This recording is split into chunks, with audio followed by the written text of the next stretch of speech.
Hello. Hello. ఎవరండి? అదే మొన్న కాల్ చేశాను చూడు తమ్ముడు. చెప్పండి అన్న. అదే అదే అయిపోయిందా ఫ్రీగా? ఏంటన్నా? ఫ్రీయా అంటున్నా, ఫ్రీగానే ఉన్నావా? ఫ్రీగానే ఉన్నానన్న, చెప్పండి అన్న. అదే బైబిల్ గురించి మాట్లాడదామంటే తర్వాత అన్న ఫ్రీగా లేను, పనిలో ఉన్నా అన్నావుగా. అవునండి, అవును. ఇప్పుడు మాట్లాడుకుందామా తమ్ముడు? చెప్పండి అన్న. అదే నీకు ఎలా మారావు నువ్వు ఇలా? ఇలా ఏంటన్నా? యేసు ప్రభువులో కన్నయ్య. ఆ, ఆ, ఆ. నాకు చిన్నప్పటి నుంచి కూడా ఏ దేవుడి మీద ఇష్టం లేదు. నేను ఒక హేతువాదిని అనమాట. దేవుడు లేడనే అంటారు కదా, ఆ టైప్. హేతువాది. హేతుబద్ధమైన వాడిని. నువ్వు ఆల్రెడీ బ్రాహ్మణ అని ఏదో చెప్పినావు కదా తమ్ముడు. బ్రాహ్మణుడు అని చెప్పలేదు కదన్నా, నేను ఎక్కడ చెప్పాను? చెప్పలే కానీ అదే బ్రాహ్మిన్స్ లోకి వెళ్ళాను చిన్నప్పుడు. బ్రాహ్మిన్స్ లోకి వెళ్ళాను కూడా చెప్పలేదు నేను. ఏదో నేను ఏమని చెప్పానో మీరు పూర్తిగా వినలేదేమో, కానీ చెప్పాను చూడండి మళ్ళీ. విన్నా తమ్ముడు, విన్నా. ఏం చెప్పావంటే నేను కొన్ని రోజులు గుడి అదో మంత్రం కూడా చదివినావు కదా. అది ఏమంటే మా అమ్మ నన్ను బలవంతంగా పంపించింది, నాకు ఇష్టం లేకపోయినా సరే వెళ్ళేవాడిని. వాళ్ళు చెప్తుంటే నేను నాకు కొన్ని నేర్చుకున్నాను. నేను వాళ్ళు చెప్తున్నప్పుడు అని చెప్పాను అంతే. ఓకే విని. ఓకే. మరి ఇందులో నీకు ఇంత బాగా అద్భుతంగా ఏం నచ్చింది తమ్ముడు? నాకు ఇందులో నాకు యేసు ప్రభు చాలా బాగా నచ్చాడన్న. యేసు ప్రభు నచ్చి నిన్ను వల్ల నీ పొరుగు వారిని ప్రేమించిన సిద్ధాంతం నాకు బాగా నచ్చిందన్న. అంటే ఇప్పుడు మన ఇందులో లేదా తమ్ముడు? మన అంటే ఇప్పుడు హిందుత్వంలో ఇలాంటి వాక్యాలు లేవనుకుంటావా నువ్వు? ఎలాంటివి? అదే నిన్ను వల్ల నీ పొరుగు వారిని ప్రేమించు అనే ఒక్క పదం తప్ప. ఇంకా నచ్చిందన్న నాకు ఇందులోనే అందరినీ సమానంగా చూడమని చెప్పాడు దేవుడు. ఎందులో? బైబిల్లో.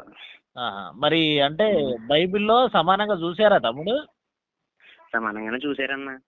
నేను చూడలేదని ప్రూవ్ చేస్తే తమ్ముడు? ప్రూవ్ చేయండి అన్న. అయితే ప్రూవ్ చేయండి. ఓకే.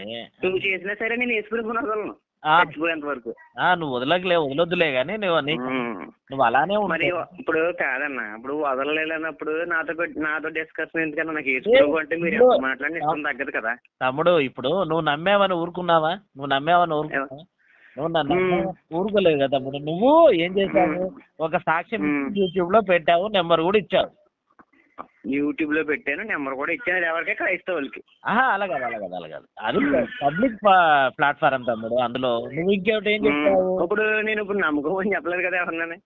అదే నేను చెప్పానంటే నేనేం నీతోటి జనరల్ గా ఏంటంటే ఇప్పుడు నువ్వు ఇంకోటి 2-3 వేస్తున్నావు. తప్పుగా అంటే ఎలా ఉందంటే ఇప్పుడు నిన్ను వల్ల నీ పొరుగు వారిని ప్రేమించమని యేసయ్య ప్రేమ మాటలాడాడు అన్నావు.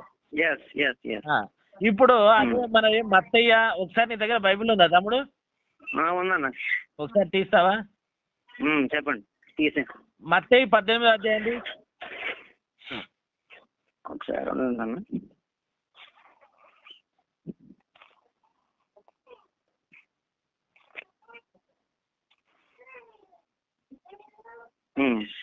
తీసా 18 తీసా. తీసేసి చెప్పండి. 6 నుండి 8 వరకు చదువు తమ్ముడు. నాయందు విశ్వాసం ఉంచి చిన్నవారిలో ఒకరిని అభ్యంతరపరిచి వాడు వాడు మెడకు పెద్ద తిరగటి రాయి కట్టబడి పడవేయబడుట వానికి మేలు. అభ్యంతరం వలన లోకములకు శ్రమ, అభ్యంతరములు రాక తప్పవు. అండి చెప్పండి. అదే తమ్ముడు.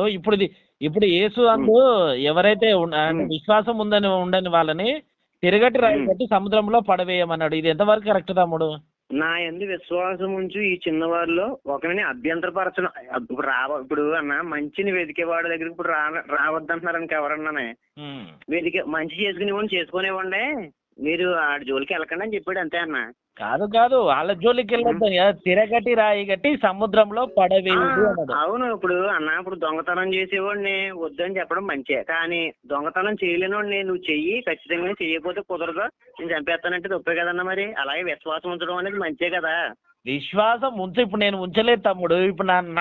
ఇప్పుడు విశ్వాసం అది మీ ఇష్టం. అది విశ్వాసం అనేది ఎవరి మనస్సాక్షి సంబంధించింది వాళ్ళది. బైబిల్ చెప్పింది తమ్ముడు. ఇక్కడ బైబిల్ అవును. తిరగటి రాయి కట్టి సముద్రంలో పడవేయి అని చంపేదాన్ని మంచి మాట నాయని. పడవేయబడుటే మరికి మేలు, నా జోలికి చంపేయండి కదా అర్థమా? సరే ఇంకేమని కాదన్న, సరే ఇంకేమని కాదు. సరే ఇంకా లూకా 19:27 తమ్ముడు, లూకా 19:27. దీని గురించి మాట్లాడండి, దాని కూడా ఎందుకు, ఇది అయిపోయాయి కదా అందరికి వెళ్దాం. ఇంకా ఏముంది, ఈడ నువ్వు ఒప్పుకోవట్లేదు కదా. ఇక్కడ ఎవరు తిరగటి రాయబట్టి సముద్రంలో పడవేయుట మేలు. ఒక విషయం చెప్తున్నాను చూడండి, నా మాట విన్నాను ఒకసారి. బైబిల్ చదివేవాడు యేసుప్రభు మీద విశ్వాసం ఉంచితేనే వాడికి తగింది. చదవలేని వాళ్ళకి సంబంధం లేదు. అది ఎవరిష్టం వాళ్ళదే. చదివిన వాళ్ళకి మాత్రమే ఈ వాక్యాలు, పాటించే వాళ్ళకి మాత్రమే తప్ప. ఇప్పుడు మమ్మల్ని సువార్త ప్రకటించమని చెప్పాడు కాబట్టి ఏమైనా చెప్తున్నాం. సర్వ సృష్టికి చెప్పమన్నాడు, సృష్టి అంటే ఏంటి తమ్ముడు? సృష్టి అంటే మనుషులు, చెట్లు, అవన్నీ మొత్తం అన్ని. చెట్లకు కూడా చెప్తున్నారా తమ్ముడు? మరి చెట్లు కూడా చెప్తాను నేను, చెట్లు కూడా చెప్తాం. నువ్వు చెప్తున్నావా? ఆకాశానికి చెప్తాం, అన్నిటికీ చెప్తాం. మరి సర్వ సృష్టికి సువార్త చెప్పమన్నప్పుడు మరి మేము కూడా అడగాలి కదా, తెలుసుకోవాలి కదా. యేసుని ఎవరన్నా మీరు సువార్త ఉండి అన్యులకి అప్పుడు ముందు తాగొద్దని చెప్తాం. అడైనా సరే తాగుతానంటే మేమే ఏసే తాగాడు కదా తమ్ముడు, మద్యం సేవించాడు కదా, తయారు చేసి పెళ్లిలో పోసాడు కదా. ఏటది ఇంకేంటన్నా భలే చెప్తారన్నా మీరు. ఫోన్ తప్పలేదన్నా, మీరు యేసుప్రభుని అంగీకరించకపోతే నువ్వు ఆగమన్నప్పుడు నేను ఆగా, సువార్త చెప్పమని మా ఇళ్ళకి వచ్చి సువార్తలు చెప్పమని మా దేవుడు చెప్పాడు అన్నాడు. ఇంట్లోకి వచ్చి చెప్పమనలేదన్నా, అందరికి అన్ని జనులకు వెళ్ళి అన్ని జనులకు సువార్త చెప్పమని చెప్పాడా లేదా? ఇప్పుడు ఇంట్లోకి వెళ్ళి చెప్పమనలేదు, బయట రోడ్డు మీద చెప్పమన్నాడు. అంతే. తమ్ముడు నువ్వు చాలా తెలివిగా తప్పించుకుంటున్నావు. నేను తెలివిగా తప్పించుకోవట్లేదు, మీరు తెలివిగా నన్ను లైన్ ఎందుకు నమ్మాలి తమ్ముడు? యేసుని ఎందుకు నమ్మాలి చెప్పు? నాకు ఆయన మీద ఇష్టం ఉంది కాబట్టి నమ్మాలన్నా. ఇష్టం లేనోడు ఎందుకు నమ్ముతాడు? నమ్మద్దు, ఇష్టం లేకపోతే అసలు నమ్మకూడదు. ఇష్టం లేనోడు నమ్మకూడదు. ఇప్పుడు బైబిల్లో ఇప్పుడు యేసు దేవుడు అని ఎందుకు నమ్మాలి? సువార్త నువ్వు సువార్త చెప్పేటప్పుడు ఎందుకు నమ్మాలి? నమ్మకపోతే మానేచ్చన్న తప్పేం లేదు. నమ్మమని ఎవరు చెప్పలేదు కదా బాబు. నువ్వు సువార్త చేస్తా అంటున్నావు, సువార్త ఏమని చెప్తావు నువ్వు? సువార్త అంటే ఏమి? సువార్త అంటే ఏంటంటే యేసుప్రభు మన కొరకు, మన పాపాల కొరకు మరణించాడని, తిరిగి లేచాడని, అదే సువార్త అన్న. దాని గురించి నమ్మాలంతే. మన కొరకు ఆయన ప్రాణం పెట్టాడు అంటావు. Yes yes. అంటే ఎందుకు నమ్మాలి మనం? ప్రాణం పెట్టిండి అని బైబిల్లో రాసింది కాబట్టి నమ్మాలి. బైబిల్లో పెట్టాడు కాబట్టి నమ్మాలి. ఆయన మరి ఎందుకు పారిపోయాడు కొడుతుంటే ఆయనను? పారిపోలేదమ్మా, పారిపోలేని ఎక్కడ చెప్పారు? పారిపోలేని ఎక్కడ ఉండదు. ఎక్కడైనా నేను చూపిస్తాను. చూపించాను చూపిస్తే మా పాస్టర్ గారిని అడిగి తెలుసుకుంటాను, నాకు తెలియని విషయం కదా. చూపించాను పారిపోయాడు. మత్తయి 26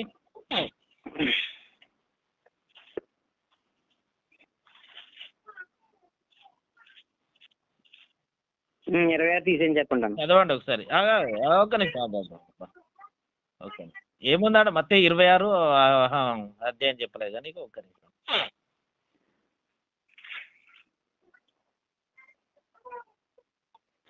చెప్తా. పారిపోయాడు తమ్ముడు కొడుతుంటే వాళ్ళు. ఈయన కొడుతుంటే ఎక్కడో చూపించాడు, నేను చూస్తాను. 4 సువార్తలలో ఉంది, ఒక సువార్త కాదు 4 సువార్తలలో ఉంది. ఆల్రెడీ 4 సువార్తలలో కంబైన్ విషయాలు ఉంటాయన్న. ఉంటాయి. కొన్ని విషయాలు ఉండవు అనమాట. కొన్ని అన్ని కావు, కొన్ని విషయాలు ఉండవు. 90% ఉంటాయి. 10% కూడా మిస్ మ్యాచ్ అవుతాయి కదా అప్పుడప్పుడు. దాన్ని ఏమంటారు? నేను చూపిస్తాను తమ్ముడు, ఒక్క నిమిషం ఉండు తమ్ముడు. ఎందుకు టెన్షన్? మనకి మనలో మనకి ఏం గొడవలేము కదా.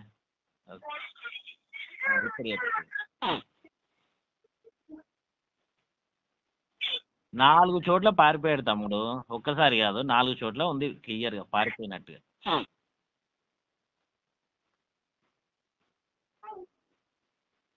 నేను బైబిల్ తీస్తున్నా, ఒక్క నిమిషం. ఇంతసేపు నాకు గుర్తుకున్నాయి. ఈ లూకా 19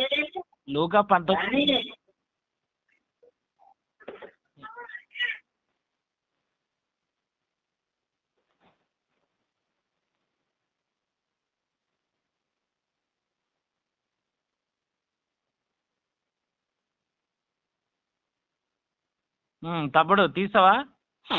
చెప్పండి. యోహాను 10:39 తీద్దాము.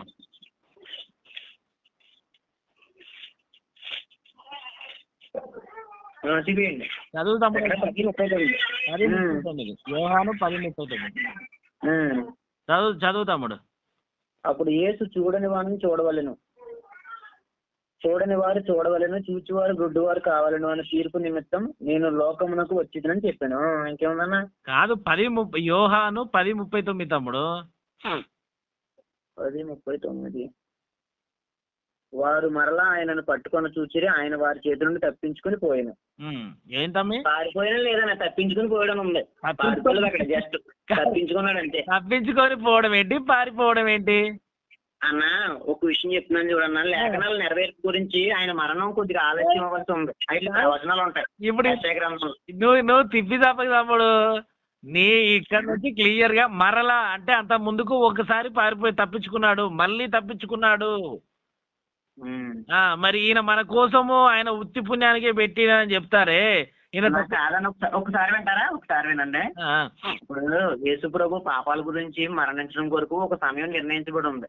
అది యెహోవా తండ్రి చేతిలో ఉంది. ఆ సమయం వచ్చేంత వరకు ఆయన ఈ భూమి మీద కాలాన్ని గడపాలి. ఆయన గడపాలి కాబట్టి ఆ సమయం వచ్చేంత వరకు ఇప్పుడు ఆయన అంటాడు, నేను మరణించడం తండ్రి చిత్తమే కానీ మీ ఇష్టం కాదు, నా సమయం వచ్చినప్పుడు. ఆయన చెప్పినప్పుడు చెప్పాలి కదా వాళ్ళకి, అయ్యా ఇప్పుడు నాకు టైం లేదు, నేను వస్తాను అని. పారిపోవాల్సిన పనేముంది?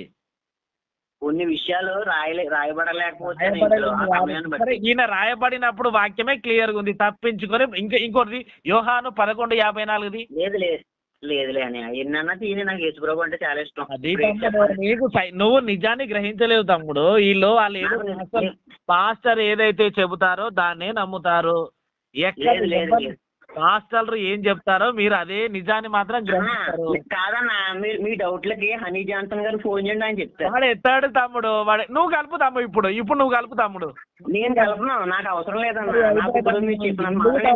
నాకు యేసుప్రభు అంటే చాలా ఇష్టం. నీకు యేసుప్రభు అంటే ఈ ఆదాయ మార్గాలు చూసుకొని వెళ్తుండ్రు కొంతమంది. నువ్వు అజ్ఞానంలో నేను చెప్తాను కదా, నాకు యేసుప్రభు నమ్ముకున్నప్పటికీ నాకు ఇంకా 7 లక్షలు అప్పు ఉంది. నాకు ఆ తీరపోయినా పర్లేదు, చచ్చిపోయిన యేసుప్రభు దగ్గర ఉంటుంది.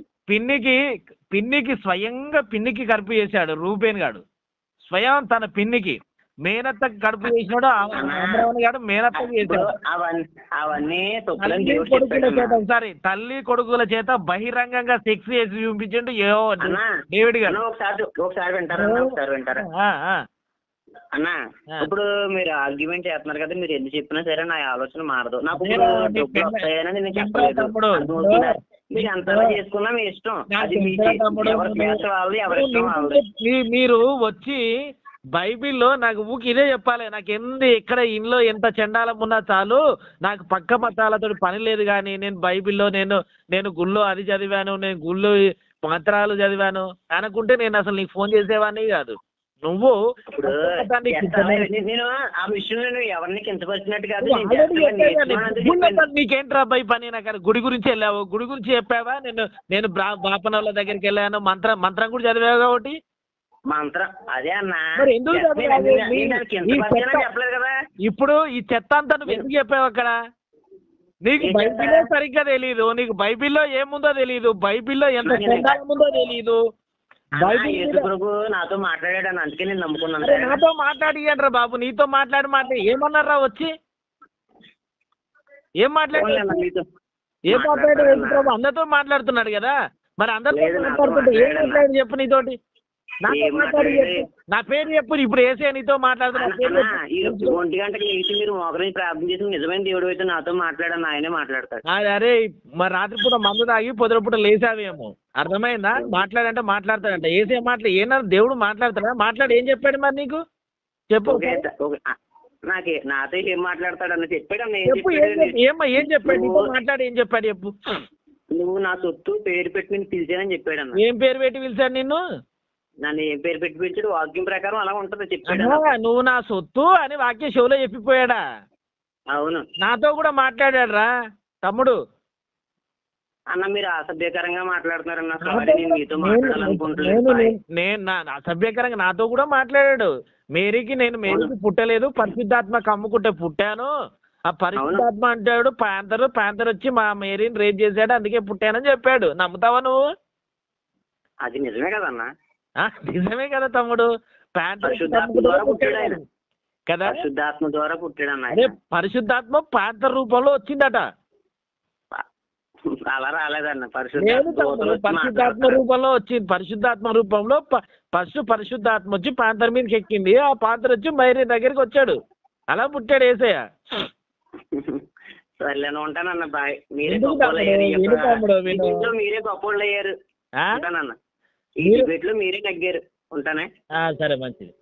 ఆ.